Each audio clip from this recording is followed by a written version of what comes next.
नमस्कार, नमो नारायण। पिछले एपिसोड्स में आपके कई मेल्स वगैरह को मैंने पढ़ा, जिसमें मैंने आपको बताया था कि भविष्यमालिका और कली अवतार के विषय में था। और उसमें हमने जिक्र किया था कि वर्तमान के 1008 जो दिन जा रहे हैं, 1000 दिन 20 अगस्त से ये प्रारंभ हो चुके हैं। लगभग 24 मई 2028 तक का ये जो काल होगा, इस काल में आपको जो भी साधनाएं कर रहे हैं, मंत्र जप कर रहे हैं, अच्छा है, करते रहिए। न कर रहे हैं तो करना प्रारंभ कर दीजिए। जो जहां पे भी जो कर रहा है करे, लेकिन ये 3 साल का समय हमारे लिए एक परीक्षा है, अग्नि परीक्षा है। व्यक्ति के लिए भी, परिवार के लिए भी, समाज के लिए भी, देश के लिए भी, दुनिया के लिए भी, धर्म के लिए भी। तो कैसे सावधान हो सकते हैं, एक सनातनी होने के नाते हम और क्या कर सकते हैं? तो चूंकि इस समय के अंदर, जैसे कहते हैं ना, आवश्यकता आविष्कार की जननी होती है। तो जो आवश्यकता है, शरीर के अंदर विटामिन सी कम हो जाए तो विटामिन बी और ए की गोलियां एक्सेस लेने से कोई फायदा नहीं है, आपको विटामिन सी लेना पड़ता है। तो इस वक्त जो उग्रता ओवरऑल ब्रह्मांड में फैली हुई है, सूर्यमंडल से लेकर के धरती तक, उसके लिए आपको उग्र साधना का भी थोड़ा सपोर्ट लेना पड़ेगा। मेरे शब्दों पर ध्यान देना।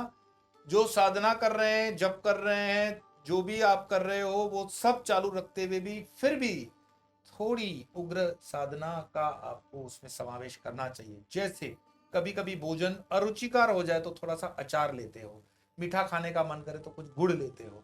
ऐसे ही वर्तमान के 1000 दिन में आपको साधना के अंदर कुछ एडिशनल ऐड करना चाहिए। मैं बता रहा हूं कि वर्तमान के इस परिवेश में 5 साधनाएं आप अपने रुचि अनुसार, अपने इष्ट के अनुसार, कुलित के अनुसार, स्व जिसको बोलते हैं ना स्वधर्म के अनुसार, उसको आप सेलेक्ट करो। 5 साधनाएं क्रमवश हैं। एक, तंत्रोक्त गणपति। दूसरा, पंचमुखी हनुमान की साधना।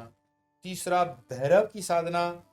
चौथा, महाकाली की साधना, या 10 महाविद्या भी उसको ले सकते हैं, पर महाकाली चूंकि 10 महाविद्या में भी उग्र है सबसे, इसीलिए महाकाली की साधना। और अंत में आता है महाकालेश्वर अर्थात सदाशिव, हमारे देवादिदेव महादेव की साधना। 5 साधनाएं हैं। आप उसमें से कोई भी एक साधना को पकड़ सकते हैं। 5 साधनाएं करने की आवश्यकता नहीं है। बहुत ज्यादा लालच मत करना कि ये गुरु से मैंने वो लिया, इस गुरु से वो लिया, तीसरे गुरु से ये लिया।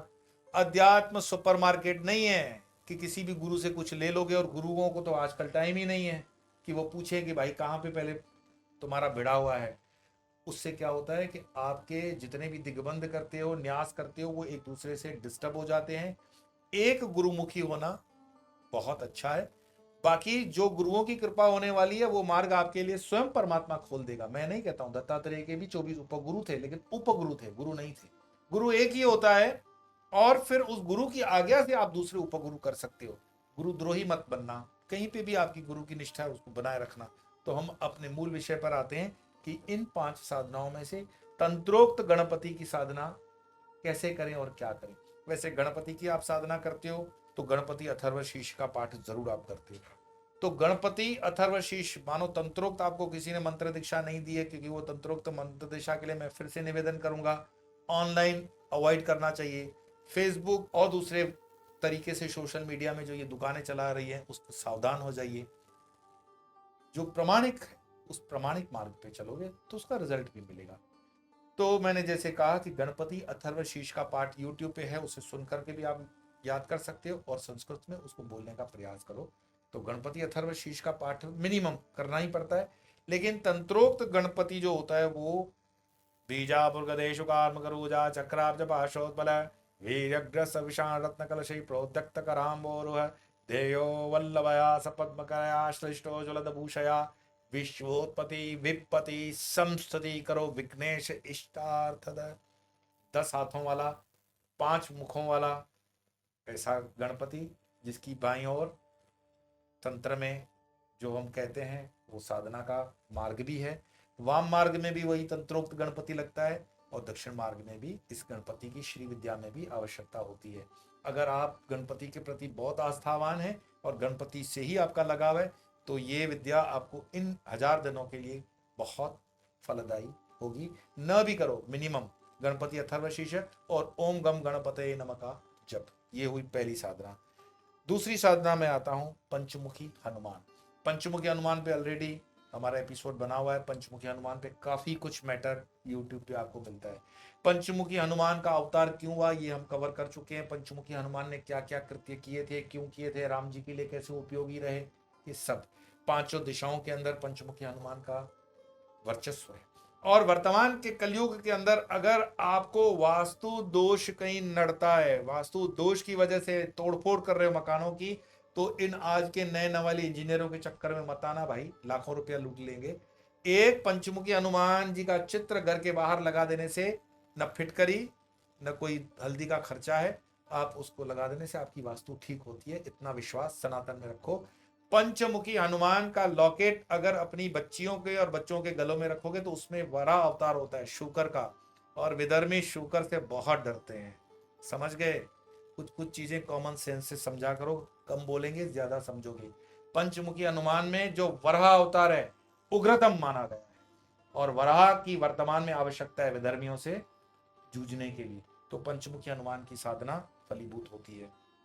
तीसरी साधना में आता हूं, भैरव की साधना।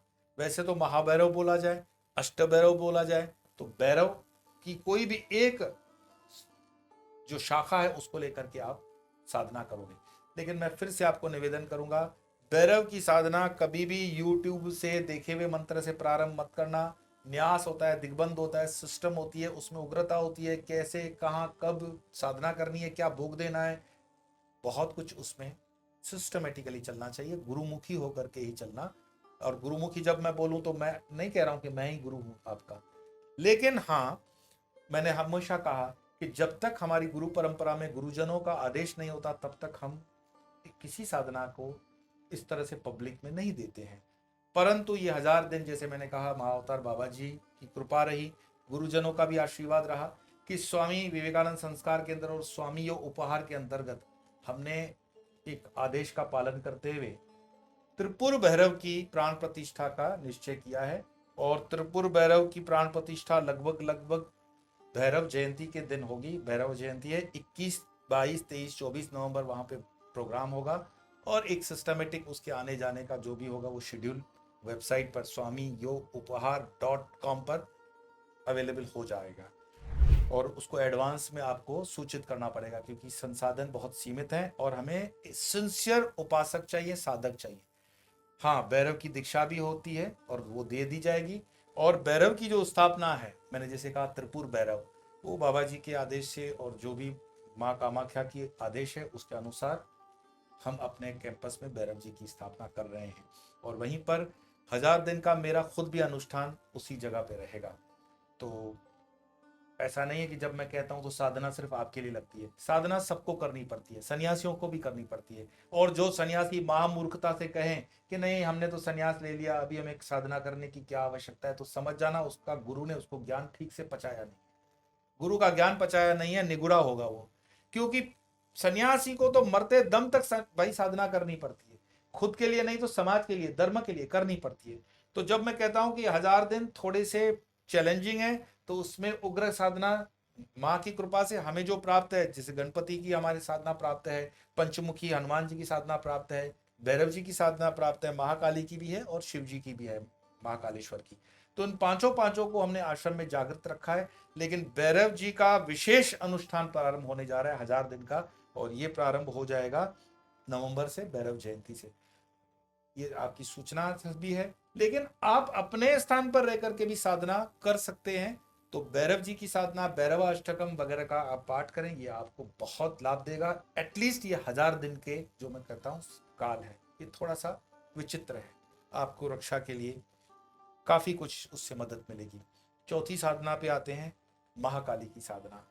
भूल से भी मैं फिर कहूँ, यूट्यूब पे देखकर किसी मंत्र का जप मत करना, उसके लिए न्यास लगता है, दिग्बंध लगता है, सिस्टम लगती है और उसके नियम लगते हैं। जो गुरुमुख से कहीं पे भी जो गुरु आपको लगता है मन को कि ये मेरा गुरु है, भाव जागृत होता है, वहां से दीक्षा लें। और मैंने 10 महाविद्या के ऊपर काफी वीडियोस बनाए, 10 महाविद्याओं पर मेरे वीडियो हैं, तो उसमें महाकाली भी मैंने कवर कर रखी है। इसलिए मैं विशेष विस्तार से आज कुछ भी महाकाली के विषय में कहने नहीं जा रहा हूं, आप किसी भी वीडियो को उठा करके देख लो। लेकिन महाकाली की जब आप साधना करते हो तो उसमें जो नियम पालने होते हैं उनका नियम पालोगे। और जो मिनिमम रिक्वायरमेंट्स होती हैं उसको आप पूरा करोगे। मैं फिर से कहूँ, सोशल मीडिया प्लेटफॉर्म्स पर जो दुकानें चल रही है उनसे सावधान हो जाओगे, और अगर कोई मेरे नाम से या मेरी गलत वेबसाइट से आपको कोई दीक्षा विक्षा दे रहा है तो सावधान हो जाना। मैं इन चीज़ों का बहुत ज़्यादा प्रचार प्रसार नहीं करता हूँ, तो थोड़ा सा सावधान। पांचवी साधना देवादिदेव महादेव की है, महाकालेश्वर की है, शिव जी की है। वैसे तो हमारे चैनल पर शिव जी की साधना के लिए मेरे ख्याल से कम 7-8 एपिसोड अलग अलग तरह से रखे हुए, लेकिन फिर भी मैं कहूं कि कुछ भी नहीं कर सकते हो, ओम नमः शिवाय का तो जप कर रहे हो। घर के अंदर कुछ लोगों के मन में ऐसा अज्ञान छिपा हुआ है कि बोले घर के अंदर शिव जी पे अभिषेक नहीं करते। क्यों? बोले हमारे बुजुर्गों ने मना किया था। अरे भाई क्यों मना किया था? तुम ऐसी जगह से होगे जहां पे जल की व्यवस्था नहीं होगी, तो जल रोज रोज कहां से लाओगे? इसलिए बंद कर दिया होगा। आज संसाधन है, सब कुछ चीजें हैं, घर के अंदर क्यों जलाभिषेक नहीं करोगे? लेकिन जलाभिषेक करके तुरंत उस जल को फिर किसी पेड़ में डाल दोगे, शिव जी को ड्राई करके अतर की तरीके से उसको सुखा उखा के फूल वूल लगा करोगे। इन साधनाओं की भी पूरी ट्रेनिंग मैंने जैसे कहा था स्वामियों उपहार के अंतर्गत सेमिनार्स के अंदर मैं प्रारंभ करने जा रहा हूं, और 1000 दिन पूरे इस समाज और देश को देने के लिए मेरा वचन है। और इन 1000 दिनों में जितने तैयार हो जाएंगे, परमात्मा की इच्छा, बाकी जो माँ की इच्छा रहेगी उस हिसाब से होगा। तो शिव जी की भी जो साधना है उसमें कई स्तोत्र हैं, कई पाठ हैं, रुद्राभिषेक है, छोटे से छोटे ओम नमः शिवाय से प्रारंभ होकर के महिम्न स्तोत्र है। मतलब शिव जी के इतने स्तोत्र हैं, इतनी विधियां हैं, और शिव जी तो ठहरे महाअघोरी। अब महाअघोरी जब मैं बोलूं तो अघोर, अघोर मीन्स गोर नहीं, सरल है जो। अघोर, घोर मीन्स घोर गंगोर बादल जो कड़क है, लेकिन अघोर मीन्स जो सरल है। अघोर सरल है, बिल्कुल जल की तरह, जल मत, जो कलर मिला दो जल वो ले लेता है, जो स्वाद मिला दो जल वो ले लेता है। इतने अघोरी हैं कि वो सरल है, वो आपकी सब चीजें स्वीकार करते हैं। आप मानस पूजा कर लो शिव की, रत्न कल्पितमासन हिम जले वाली, तो भी उनको स्वीकार है। लेकिन जीवन में 24 घंटे अगर आपके पास दिन के हैं, मैं आपको निवेदन करूंगा ये 3 साल 1000 दिन के लिए कम से कम 24 मिनट परमात्मा को दें। राष्ट्र के लिए सोचें, धर्म के लिए सोचें, अपने भाई बंधु जनों के लिए सोचें। निर्माल्य जीवन जीना बंद कर दो, क्योंकि ये बहुत ही संक्रमण काल चल रहा है और बहुत चैलेंजिंग है। मैं जानता हूं परमात्मा ने जो मेरे लिए काम रखा हुआ है, हालांकि साधु संतों को उस तरह से कई लोग कहते हैं कि सोशल मीडिया पर आकर के कहना चाहिए कि नहीं कहना चाहिए, तो मैं कहता हूं शंकराचार्य जी होते तो क्या हमारे साधु महात्मा फोन यूज नहीं कर रहे हैं क्या? मोबाइल फोन प्लेन में नहीं चल रहे हैं क्या? कार बस ट्रेन में नहीं चल रहे हैं क्या? टेक्नोलॉजी का यूज कर रहे हैं। आज जब इतने करोड़ों करोड़ों लोगों तक हमें पहुंचना है, तो इस टेक्नोलॉजी का मैं फायदा ले रहा हूं और आप तक पहुंचा रहा हूं। मेरा कोई निजी इसमें स्वार्थ नहीं है, बस मेरा स्वार्थ यही है कि ये सनातन भूमि, इसमें अपना योगदान दें, धर्म के लिए हम जो भी दे सकते हैं योगदान दें, अपने स्व को जितना ऊंचा उठा सकते हैं उतना उठाएं। और बाकी तो मैं कई जगहों पर आपको निवेदन करता हूं कि सनातन धर्म की ध्वजा ये कितनी कहाँ तक कैसे फहरानी है, ये हम सबके हाथों में है। किसी और के लिए वेट मत करो कि कोई कल की अवतार होगा, कोई कृष्ण आएगा, राम आएगा। हम सब ऋषियों की संतानें, हम कर सकते हैं। तो इन 5 पूजाओं को, जैसे मैंने कहा, तंत्रोक्त गणपति, पंचमुखी हनुमान, भैरव जी की साधना, महाकाली की साधना और महादेव की साधना, ये 5 साधनाओं में आप जुड़ेंगे और इन साधनाओं के मार्ग से आगे चलेंगे। इस एपिसोड को देख करके जहां जहां आपके विवेक को लगता है कि 10 इंसानों तक इसको पहुंचाना जरूरी है, क्योंकि समष्टि में जब पूजा होती है, समष्टि में जब जप होता है, समष्टि में जब नाम स्मरण होता है, तो उसका इम्पैक्ट बहुत होता है टोटलिटी में, कलेक्टिवनेस के साथ। तो आप इसका प्रारंभ कर दीजिए। समय थोड़ा सा 1000 दिन का ही है, हम पार पहुंच जाएंगे। अपना धैर्य, धीरज, धर्म अपने साथ बनाए रखिए। फिर मिलेंगे अगले विषय को लेकर, तब तक के लिए नमो नमः।